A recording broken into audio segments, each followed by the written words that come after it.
شروع کرتا ہوں اللہ کے نام سے جو بڑا مہربان نہایت رحم فرمانے والا ہے۔ 100 برائیاں مٹا دینے والا کلمہ۔ سیدنا ابو ہریرہ رضی اللہ عنہ سے مروی ہے کہ نبی کریم صلی اللہ علیہ وآلہ وسلم نے فرمایا،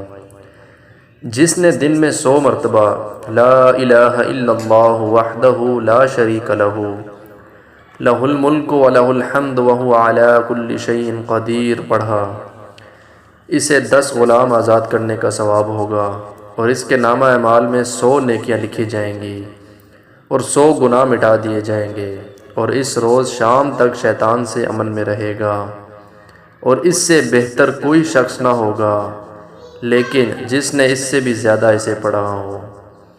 اللہ تعالیٰ سے دعا ہے اللہ تعالیٰ ہم سب کو آپ صلی اللہ علیہ وآلہ وسلم کے مبارک نقش قدم پر چلنے کی توفیق عطا فرمائے، آمین۔